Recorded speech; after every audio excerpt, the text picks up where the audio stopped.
take so many shots to like when we don't just like film and be like, okay, we're done. You gotta get like the shoulder spot, and you gotta get from that person's view, the other person's view. You know, there's so many shots you gotta do. You know, it's not just one shot. Then okay, let's go. You know, you gotta. Being a camera person was a great job for me because that meant I didn't have to be in front of the camera. And what I learned about the camera was that there's a lot of buttons and a lot of stuff you have to do with it, like tuning up the right radio signal to the exact, like, frequency? Yeah, to the exact frequency. And then I learned about like zooming in and then like focusing it very well so that the picture is very sharp and focused and clear and not really blurry. I did camera and script supervising, and my job was to make sure that every time we did a different shot, everything was the same. They stopped at the same lights, kept up with the script, and make sure everybody knew their lines. And I think that I learned a lot, because now that when I watch shows and I watch other movies, like, and I see that people not doing it right, it aggravates me. Like, I was watching a show the other day, and the car was there, and then they moved the shot and then moved back. The car wasn't there no more. Like, what are they doing? I mostly worked with sound, and that was just making sure that everything, the sound wasn't like muffled, or you can hear every character when they're talking correctly, and there wasn't any sounds that were covering. I played the character of Nashim. I played director, boom operator, slate people, slate person. Slate person. I also helped with the devising of the script, revising of the script, making sure continuity was there. That's pretty much it. I was the slate. And what does slate do? It writes down the scene and the take that we're on. And how was it doing that job? How would you like that job? Awful. Just let me stop playing. I played Troy, the main character in the movie. He's supposed to be this thuggish young male who gets abused at home. So there's a lot of home issues resulting in his actions. Save a Life was about a troubled teen who had an abusive father and really didn't have that much of a good life growing up, so he chose violence to feel that anger inside of his heart. In the movie where my father had there have been videotaped of me actually being abused at home. My father had came in, he had given me a bit of a stink eye over chocolate milk. So what you trying to play, man? Let's do it, Troy. Set it up. Alright. It's my set. You ready? Let's go. Ruby on the dog on you. What's up, Troy? Oh, oh, oh. I'm Ruby on the dog on you, yeah. Ah. Ah. Ah. Ah. Rufy on the dog, boy. I tried. My son done lost his damn mind. Again. You ready? Boy, what's wrong with you? You dropped my child.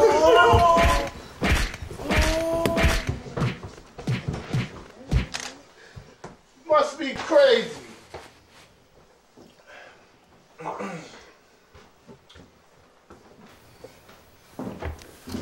Yo, man, I ain't got no part to do that, man. You good, man? I didn't think you was gonna do you like that, man. Yo, he got in your nose. You all right? I'm alright.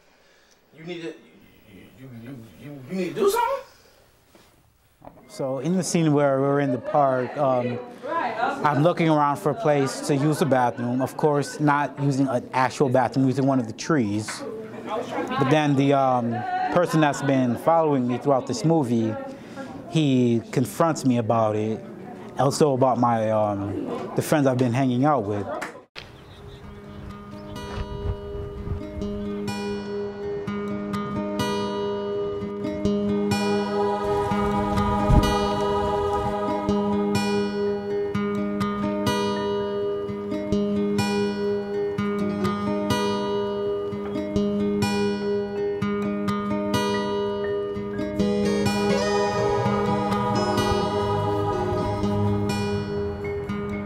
Like, you know you're not supposed to be doing that, right? You know better than that. Man, what you talking about? Leave me alone, you creep. I've been seeing you around quite a bit. Starting trouble with your immature homies. Man, you sound crazy. I see her all the time. And watch you act like something that you're not. Something I'm not, man. You sound crazy. You don't know nothing about me. You sure about that? Yeah. You don't have to act that way, young man. Look, I'm not trying to hear what you're talking about. I really don't care. You really don't know nothing about me. All right. Clearly you feel some type of way. I'll holler at you later. Whatever. Kick rocks though, dude. Him. And yeah, of course, it wasn't his name in the movie, but we all know who and what he was and what he played as. He played as the person to.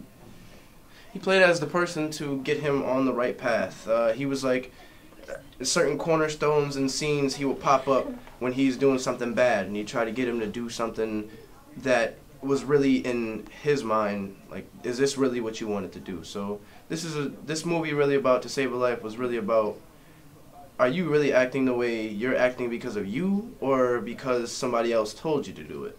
I feel as if the homeless guy was like a guide for him, because he knew what he was doing was wrong, and he was basically, like Yara says, filling that void of his father beating on him. So that was his guide. It's about a boy who gets abused at home, but he also leads a thuggish lifestyle.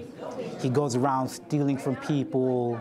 In fact, in one of the scenes, he's in a parking garage looking through cars, looking for things to steal, until, of course, he sees the ghost that has been, well, sees that person that's been following him for the longest time.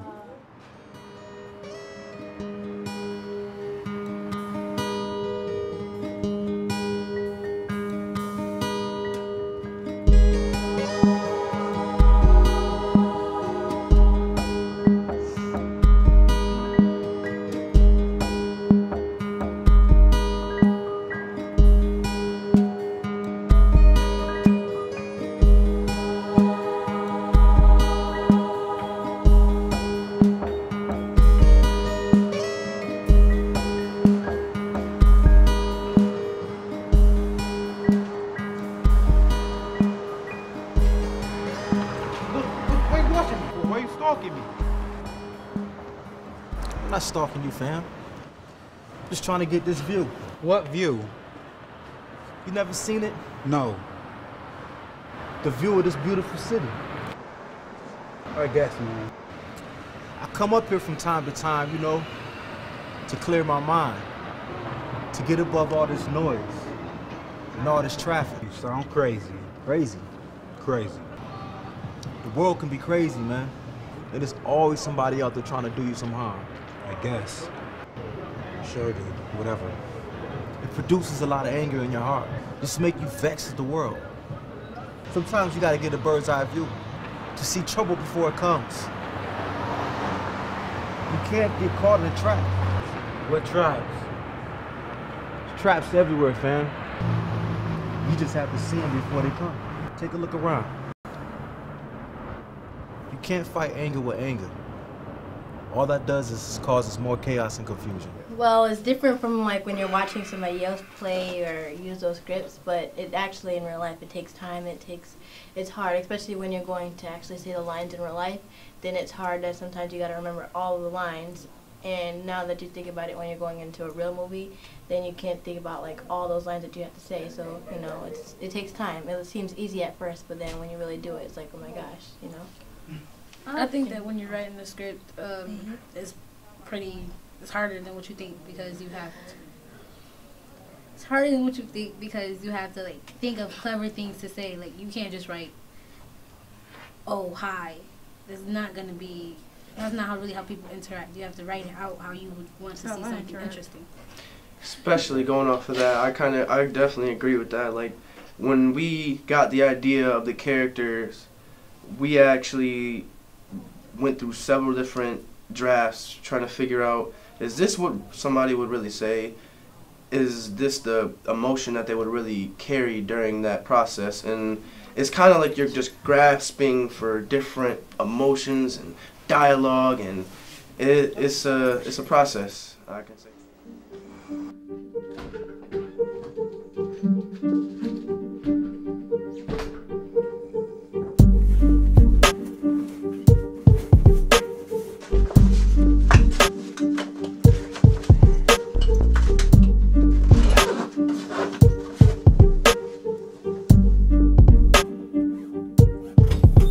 You think you grown?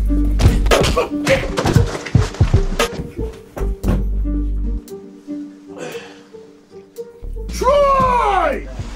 That the dead homeless man gave to Troy, and it was talking about how time was valuable and how he shouldn't waste it, and that he should keep his mind clear and keep moving on because it wasn't the end.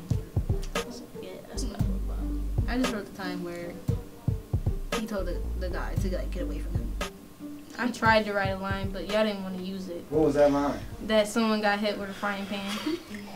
You really Was want he that gonna get hit with pan a in frying there. pan? Maybe his dad could have When came he home, he was left. cooking some No, something. because I tried to write a line where when Troy was leaving, that when his dad tried to beat him up, he got hit with a frying pan. Nobody wanted to use that line. Well, the reason why he didn't get hit with a frying pan is because there's not a frying pan in his room. So he could be running out the house and he could catch him, and then he just ends up hitting him with a frying pan. Y'all didn't want to use that. That's not realistic. Y'all said it's too violent. Yes, we were actually at the bus stop shooting the scene where I had no place else to go. I was sitting at a bus stop just doing nothing, just watching people go by.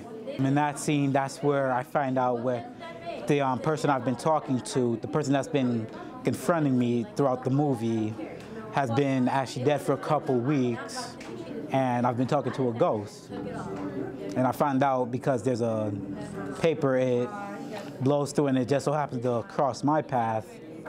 I blow it off at first, but come to find out after a couple double takes, that person, the ghost, has been dead for a while.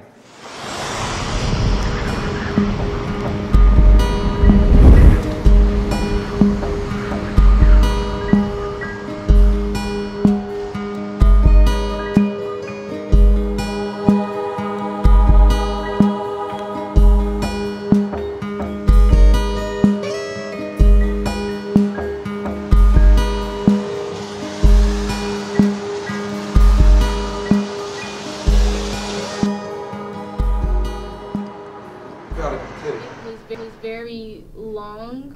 It took a lot of takes to get it right.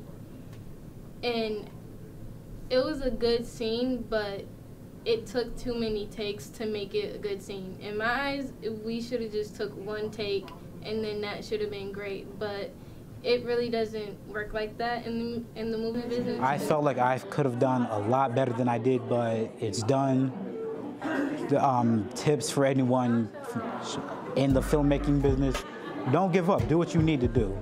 As for that day, it was a long day. We were just touching 20 takes. We were all tired, so we just went with my best shot at the very end and just packed it up and called it a day. Yeah, there's multiple instances as a director that can make a director's job very frustrating, because not only does the director have to tend to the needs of the film, but he also has to tend to the needs of the crew member, the equipment as well. Equipment is a very, very important thing. For me, I thought it was to educate other people that violence is never a key. That even if, you know, life is tough for you, you should never go end up with violence. But the highlights, we got the experience of filmmaking.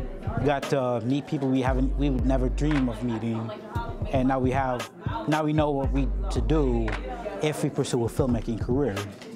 I feel that when I came down here to the library every day, it was more of me trying to fulfill a greater purpose. And with ImagineYOU being a vessel for that purpose, I feel that the filmmaking process could have been a good outlet on that purpose. And I feel that this film is just the perfect answer for that.